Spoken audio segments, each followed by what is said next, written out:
কেমন লাগছে এরকম একটা ম্যাচে দাঁড়িয়ে এভাবে কেমন লাগে?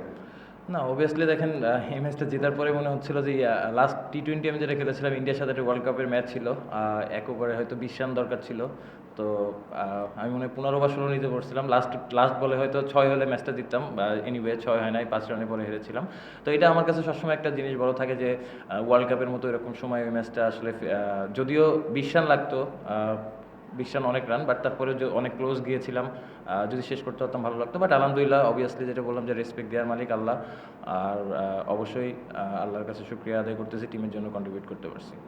মানে শেষ ওভারে ২৬ রান আপনি শুরুতে ভেবেছিলেন যে সম্ভব?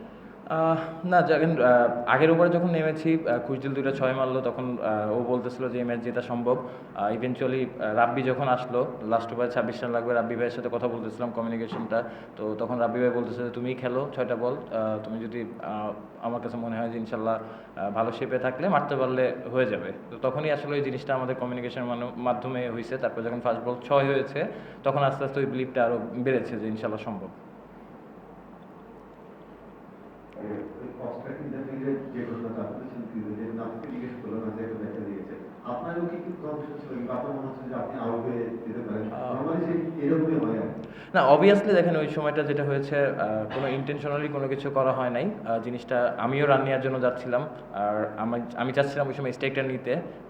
তো অবভিয়াসলি যেহেতু আমার সামনে এসেছে এবং আম্পায়ার যেটা বলেছে যে যার ক্যাচ হয়তো সে আউট, মানে সে আউট হবে। যদি বলটা মাটিতে থাকতো হয়তো মানে জিনিসটা অন্যরকম থাকতো। এয়ারে ছিল। এয়ারে ছিল যেহেতু ক্যাচের অপশন ছিল এতে, বাট আমার কাছে মনে হয় যে আমি আমার ওয়ে চেঞ্জ করি না। আমি যে ওয়েতে ছিলাম ওয়াইড ছিলাম ওই ওয়েতেই আমি সোজা গিয়েছি ১ রানের জন্য।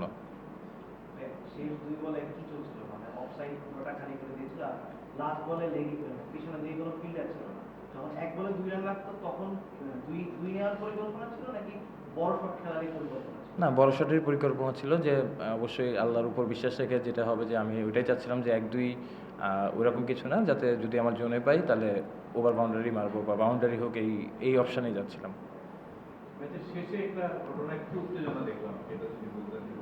এটা আমি খুব কাছ থেকে দেখি নাই, বাট আমি মানে আমিও এদিকে আসার পর দেখেছি, মানে শেষ পর্যায়ে যখন ব্যাক করছি আমি আসলে যাওয়ার পর হয়তো বুঝতে পারবো যে কী নিয়ে আসলে হয়েছে, বাট কিছু একটা হয়েছে। আমিও এটা দেখেছি, বাট আমি ছিলাম না ওখানে। ওদের মূল গোয়াতে তো শেষ হয়ে গেছিল, মেয়ার নতুন নতুন বলে তৈরি করে ফেলো। মেয়ারকে দেখে কি একটু সাহস পাচ্ছেন যে ঠিক আছে চান্সটা সম্ভব? না, দেখেন বলার যেই থাকুক অবভিয়াসলি তাদের বোলিং এটা খুবই ভালো এবং 26 রান ছিল অনেক রানই, বাট যেটা বললাম যে রাব্বি ভাইয়ের সাথে যখন কমিউনিকেশনটা করতেছিলাম তখনই আসলে এই বিশ্বাসটা হয়েছে এবং অবভিয়াসলি আলহামদুলিল্লাহ, থ্যাঙ্কস টু আল্লাহ যে এরকম জিনিস একটা করতে পেরেছি ম্যাচের জন্য। নাহিদ জানা কিন্তু গত ম্যাচে বড় কথা হয়েছিল আসলে, যে আসলে তাকে নিয়ে আপনার ওয়ার্কলোড ম্যানেজমেন্ট নিয়ে আসলে খুবই টায়ার্ড মনে হচ্ছে। গত ম্যাচও তার পেস মানে 140 বেশি ছিল নরমাল, আজকে তো খুবই ক্লান্ত মনে হচ্ছে। না, এটা অবভিয়াসলি আমরা ওইভাবে চিন্তা করছি কোচ ম্যানেজমেন্টের সাথে কথা বলে, যেহেতু আমাদের পেস বোলিং ব্যাকআপ আছে তো আমরা অবশ্যই চেষ্টা করবো যাতে ঘুরায় ঘুরায় সবাইকে খেলানো যায়। আপনার লাইফে তো অনেক ইনিংসে আছে, এই ইনিংসটা মানে এই ছোট ইনিংসটা কি আপনি লাইফের সেরা ইনিংস হিসেবে রাখেন? না, ইনিংসটা দেখেন আমি যেখানে ব্যাটিং করি ২০-৩০ সবাই ভুলে যায়।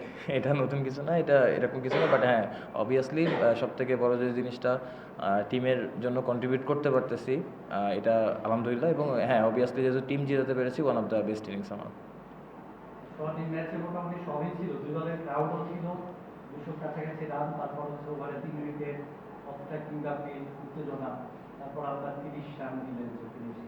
আইপিএল এই ধরনের আমরা ম্যাচ দেখি অনেক সময়, চেন্নাই মুম্বাইয়ের মধ্যকার যে লড়াইটা, সেটা কি আমাদের বিপিএল এ রংপুর আর বরিশালের মধ্যে কিনা না, এরকম একটা কিছু হতে যাচ্ছে কিনা? আর এটা ক্রিকেটের জন্য কত ভালো একটা টুর্নামেন্টে যখন এই ধরনের ম্যাচ হয় দর্শকরা উপভোগ করবে।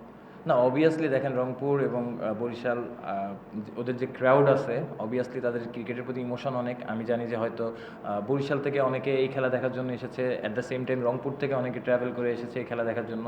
তো অবভিয়াসলি প্লেয়ার হিসেবে আমাদের দায়িত্ব রেসপন্সিবিলিটি মাঠে আমরা কীভাবে তাদের এন্টারটেইন করতে পারতেছি এবং তারা কতটুকু মজা পাচ্ছে।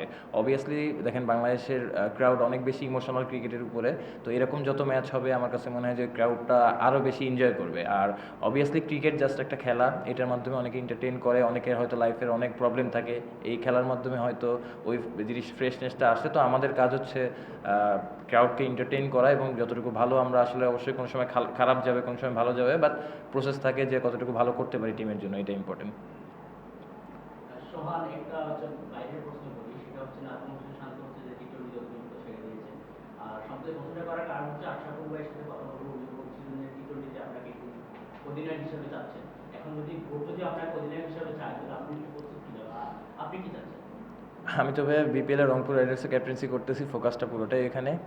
হাফ অফ দ্য টুর্নামেন্ট আছি, long way to go, but obviously সবসময় ক্যাপ্টেন্সিটা এনজয় করি, এটা। Thank you. Thank you. Thank you ভাই।